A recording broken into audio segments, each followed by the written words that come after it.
ये चुनाव जो है वो एक प्रकार से जान जाने के भय से मुक्ति का चुनाव है, आजादी जाने के भय से मुक्ति का चुनाव है। पूरे बंगाल का बहुमत समाज demographic change, artificial demographic change के कारण भय में जी रहा है कि हमारे ही देश में कहीं हम माइनॉरिटी तो नहीं बन जाएंगे।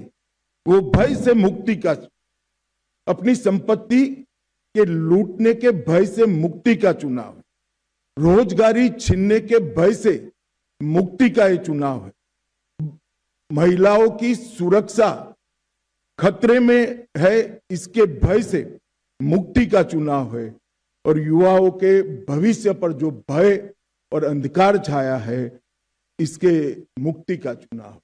ये चुनाव शांति के भरोसे का है, सम्मान की जिंदगी की गारंटी का चुनाव है।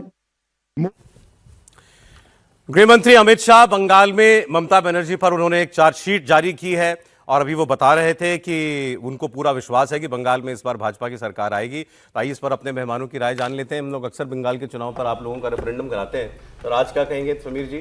उन्होंने कहा कि पूर्ण बहुमत की सरकार बनेगी। मुझे लगता है आज जिस तरीके से अमित शाह जी ने बंगाल पहुंचकर चार्जशीट ममता बनर्जी के खिलाफ जारी की है और बताया कि किस तरीके से ममता बनर्जी का शासन है, और ये भी बताया कि किस तरीके से भारतीय जनता पार्टी ग्रेजुअली बंगाल के अंदर बढ़ी है और सत्ता बनाने की स्थिति पर पहुंच गई है। और 5 अप्रैल को प्रधानमंत्री मोदी कूच बिहार से चुनाव प्रचार के अभियान की शुरुआत कर रहे हैं। 5 अप्रैल को प्रधानमंत्री की कूच बिहार में रैली होगी। अब मुझे लगता है कि भारतीय जनता पार्टी ने अपना मोमेंटम चुनाव को लेकर तैयारी शुरू कर दी है।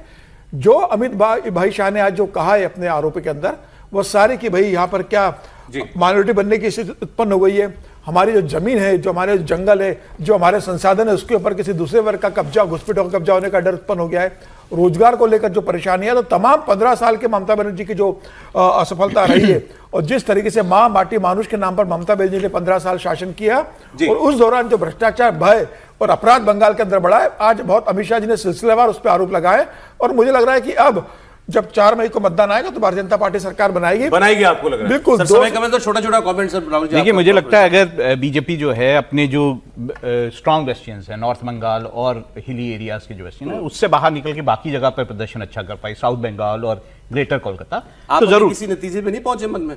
नहीं, देखिए ये चुनाव है, चुनाव में ऐसा नहीं है। बीजेपी जो है 2016 में से अगर तक कंपेयर करो 2021 में 10 से 38% पे आई है। उसमें क्या लग रहा है? मुझे लगता है चैलेंजर, देखिए मुझे लगता है चैलेंजर जरूर है बीजेपी, इसमें एक स्ट्रांग चैलेंजर है और हो सकता है बीजेपी जीत जाए, ऐसा नहीं है कि नहीं जीत सकती है। लेकिन क्या पश्चिम बंगाल में ममता बनर्जी के खिलाफ कोई लहर है? ऐसा भी नहीं दिखता। सर देखिए, भारतीय जनता पार्टी निश्चित तौर पर बंगाल में सरकार, पश्चिम बंगाल में सरकार बनाने जा रही है और उसके 2 बहुत महत्वपूर्ण कारण हैं।